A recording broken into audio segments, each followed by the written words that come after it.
السلام علیکم. پروگرام آئینہ کے ساتھ طاہر احمد بھٹی آپ کی خدمت میں حاضر ہے. بہت سے دوستوں کے میسیجز بھی آئے, استفسارات بھی تھے اور پروگرام کا انتظار تھا. شکر الحمدللہ کہ آپ کو انتظار ہوتا ہے. اور ساتھ یہ بھی عرض کرتا چلوں کہ آپ کو انتظار کروانا اور خواہ مخواہ اس کو جوابی طور پر یہ سننے کی خواہش رکھنا کہ پروگرام کیوں نہیں آ رہا, ایسی چھوٹی سی لیول کی جو کوئی خواہش یا حسرت ہے وہ اللہ تعالیٰ نے مجھے اس سے بچایا ہوا ہے, ایسے بات نہیں ہوتی. اس دفعہ جو خاص وجہ تھی وہ یہ تھی کہ جو چل رہا تھا وہ مسئلہ تھا سیلاب کا, اور وہاں جتنے بھی بات کرنے والے تھے وہ ادھر یا ادھر سے آتے جاتے اس کو عذاب کہہ رہے تھے, لیکن ایک عرفان کی سطح کے بغیر رواجی عذاب کہہ رہے تھے. وہ تو آپ کسی دوست سے تنگ آ کے انہوں بھی کہہ دیتے ہیں کہ وہ بے نرا عذاب ہیں, تو وہ اس حد تک تو عذاب کہہ رہے تھے. کچھ نے اس کے اور ڈیٹیلز میں بھی جا کے بات کی, مثلا جاوید چودھری ہو گئے یا دیگر, تو انہوں نے ثابت کیا کہ جناب یہ تو عذاب ہے اور اس طرح ہے. اور پھر ایک اور بحث چلی ساتھ ساتھ کہ جس کو آپ عذاب کہتے ہیں انگریز اس کو مس مینجمنٹ, واٹر مس مینجمنٹ کہتے ہیں. ویل ٹھیک ہے, ایسا ہی صحیح, مان لی آپ کی بات. اور کچھ کے نزدیک یہ تھا کہ اعمال کی سزا تو فلاں ہے, تو پھر کچھ اس کو فحاشی کے کھاتے میں ڈال رہے تھے. لیکن میری انڈرسٹینڈنگ تھوڑی الگ تھی, ڈیفرنٹ تھی, اور اس انڈرسٹینڈنگ کے پیچھے پچھلا 100-125 سال کا پیٹرن اور اس سے پہلے انسان کی معلوم 5-6 ہزار سالہ تاریخ کا پیٹرن, یہ سارا کچھ سامنے تھا. ایک صاحب نے ڈسکشن کے دوران کہا کہ جیسے یہ عدلیہ کا ایک پیٹرن نظر آ رہا ہے. ٹھیک ہے, آپ عدلیہ کا بھی پیٹرن پہچاننے کا حق رکھتے ہیں, آپ سیاسی فیصلوں کا پیٹرن پہچاننے کا بھی حق رکھتے ہیں, آپ انٹرنیشنل سٹیک ہولڈرز کی مختلف مووز کا پیٹرن سمجھنے کا بھی دعویٰ اور شعور رکھتے ہیں. تو کیا ہمیں اللہ تعالیٰ کی تقدیر اور اس کے غضب یا فضل ہر دو کا پیٹرن پہچاننے یا اس کے اوپر ایز اے پیٹرن غور کرنے کا کیوں استحقاق حاصل نہیں؟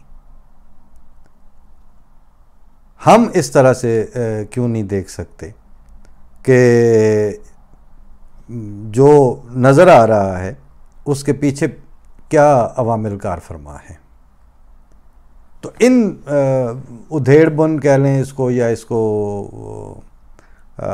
شش و پنج کہہ لیں, یا خیالات, ان کی وجہ سے میں نے جان بوجھ کر پروگرام کو کچھ دنوں تک مؤخر رکھا. میری انڈرسٹینڈنگ کے مطابق جو میں نے آخری پروگرام کیا تھا اس میں نے ایک گزارش کر دی تھی کہ جس وقت پاکستان اور وہاں کا سوشل پولیٹیکل سسٹم بدترین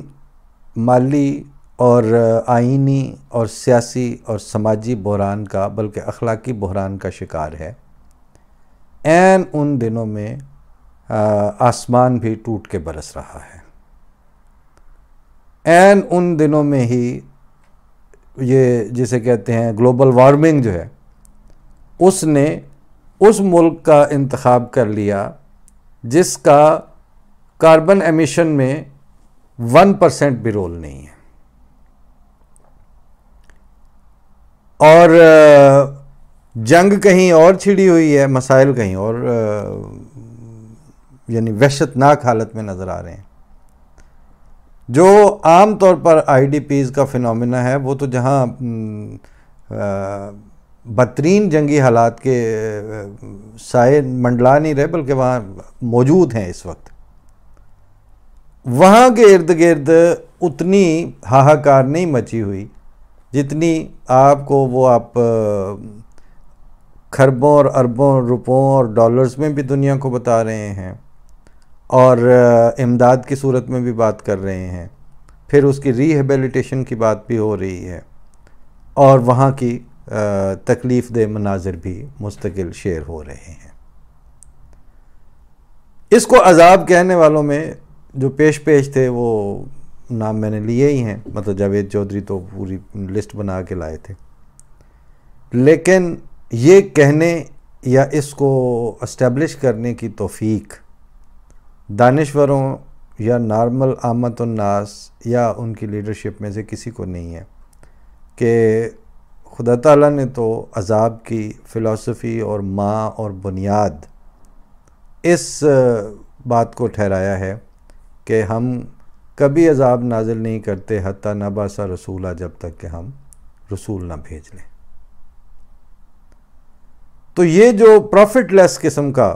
پروفٹ لیس مراد بغیر رسول کے جو آپ پہ عذاب ہے، یہ آپ اس کو ہیومن کلیمٹی، نیچرل کلیمٹیز کے نام دے کے ڈسکس کرتے پھریں، کوئی حرج نہیں ہے، لیکن جب آپ عذاب کہیں گے تو پھر آپ کو رسول کی طرف جانا پڑے گا۔ آپ اس سے صرف نظر کر سکتے تھے، آپ کو اس کے پاس مفر تھا، لیکن مصیبت یہ ہے کہ آپ خود ڈھنڈورا پیٹ کر اپنے عوام الناس کو مطلع کرتے ہیں پچھلے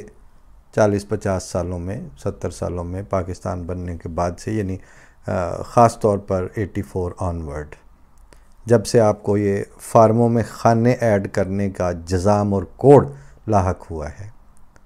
اس میں تو آپ اسٹیبلشڈ کر کے اس کی تحریریں بنا کے اس کی نوک پلک سنوار کے پھر اس کو اس میں ڈالتے ہیں، اور جس میں آپ اپنے عام پبلک کو بلا استثناء اطلاع بھی دیتے ہیں کہ ایک دعویٰ دار رسول اور دعویٰ دار نبوت موجود ہے، اور پھر اس سے اسی لمحے میں انکار بھی اسی فکروں کے اندر کرواتے ہیں، اور غیر محسوس طور پر آپ کرتے چلے گئے ایسا، اور کرتے چلے گئے نہیں، کرتے چلے جا رہے ہیں۔